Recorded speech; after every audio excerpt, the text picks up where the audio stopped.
Andy. Daniel! Nice to see you. Hello! So these are camper cars, as we call them. This is based on a Nissan NV200 vehicle, which really is compact. I mean, this is well under 2 meters high, and it will park anywhere, and most of the people buying these have replaced their only car with one of these. Right. We've got people using them solo, we've got younger couples, older couples.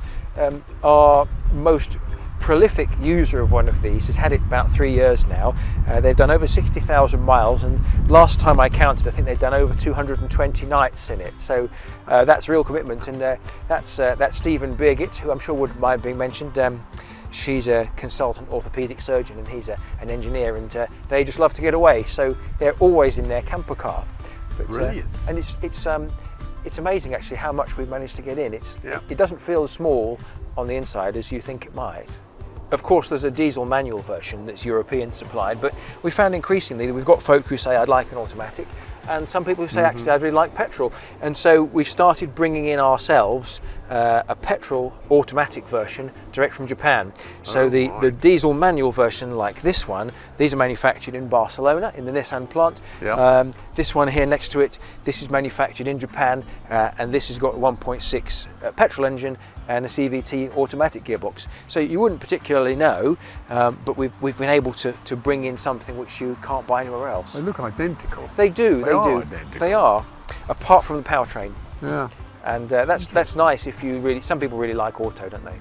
Yeah, absolutely. And some people like a petrol engine. So Is there a price difference between the petrol engines and the diesel engine versions? well, the petrol automatic is just a little bit more expensive, 5% or so. It's not a lot in it, but it's a little bit dearer for the automatic gearbox and the petrol engine. But if you want an auto gearbox, then it's available. well worth it. Completely, if that's what you like, it's your preference. Absolutely. Yeah. Okay. Am I right in thinking it's got 2 sliding doors?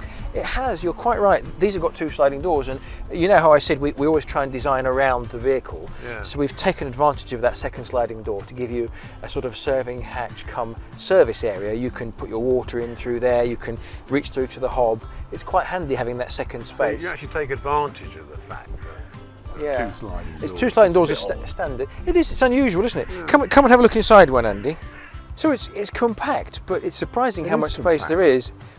So you've got 4 belted road seats. This is a version of the same rock and roll bed.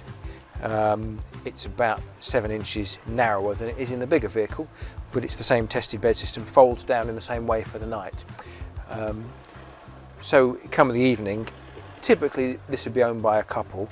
One person can sit one side, one can sit the other. Right, nice table. Do you like it? This is Glitter.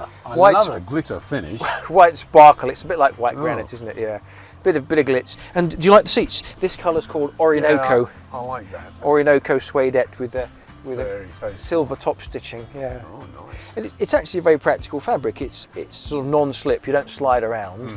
It's not sweaty or hot. It's Scotch guarded as well. Right. It's hard wearing. Yep. We don't like stuff that's impractical. What's the point? You've got to use it. If you're going to use it every day, you don't want to wear it out, do you?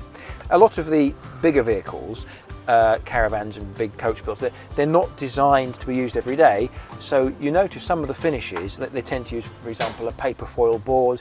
They'll tend to use a lower grade of foam often and cheaper fabrics because they're not designed for the wear. We try and design these to be like cars, so you can use it all the time and you're not going to wear it out. Right. Because how frustrating would that be to make a big investment and then the thing starts to look tired after a few years. So we're designing with a long life in mind. It is just a different kettle of fish, isn't it, completely? It is. We call this a camper car, and it's really meant to sit there in a space where you can use it as a car and you can use it as a camper. Yeah. Well, I have to say that it is small, and it is small, it's physically small, but it still seems to be spacious, and I can stretch out just here quite happily. That's right, and there's no restriction on the length of the bed. You know, you can be tall and sleep in the bed. There's nothing that's going to stop you at the end. Yeah. And we've still got the 50-litre fridge. We've still got our control panel system, hob and sink with the fold-down lids.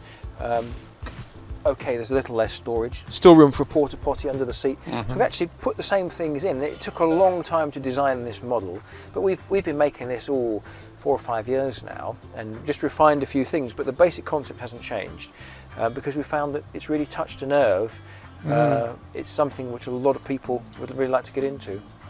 This must be one of the smaller camper vans on the market. I think it probably is, yes. I think There are micro vans, aren't there? But this isn't a micro van, it's just small. That's right. Well, you've got the 4 belted seats, you see, and you Yeah. can sleep 3 people. You can sleep 2 down here. We can even do a roof bed in here, which is a full 6'6", to sleep a 3rd person. So you actually can sleep 3. So it's not a 1-person micro vehicle. I think there's a market for those, but a lot of people would like the option to take a grandchild along, to take a friend, to sleep a couple of other people, and this gives you that option. Interesting. I do like a bit of something a bit different.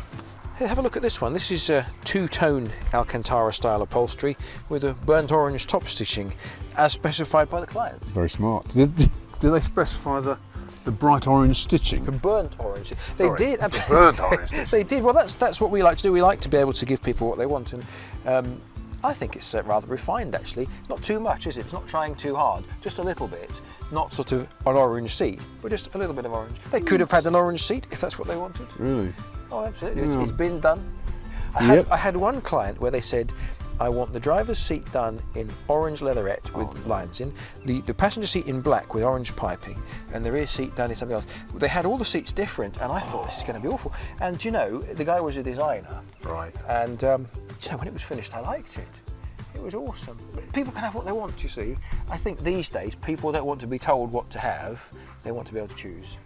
And so we've kind of engineered everything to allow us to produce in a factory environment, but to bespoke specification. Interesting. Yeah. Yep.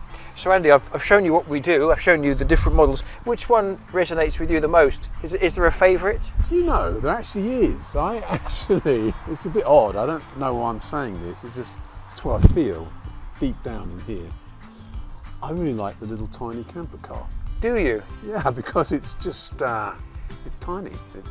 But it's Small yet perfectly formed. I can just see myself using it as a car and then thinking, oh no, I don't want to go shopping. Oh, I don't want to go to work. I'll just go left instead of right and go down to the beach. I can imagine having it instead of a car. I think that's what a lot of people are saying. It's just somehow, I wasn't expecting it to be a runaway success. It's just engaged people. I mean, my first video tour of that's approaching 500,000 views now. And not just in England, we get people writing to us from America and Europe and even the Far East saying, well, could we buy one of these in our country? And the answer is not yet, but give me a minute. Yeah. So the CamperCar is your favourite? There's just something about it that's, it just felt really good. Oh, I'm was so tiny. pleased you liked it. It was tiny, but there was enough space inside to actually move around, and I can see the advantage of being able to go anywhere and park anywhere, which is getting more and more difficult nowadays. It is. As you know. Absolutely. Well, Andy, it's been great to show you around. Well, it's been fabulous, and I should be borrowing a camper car in the near future. Absolutely.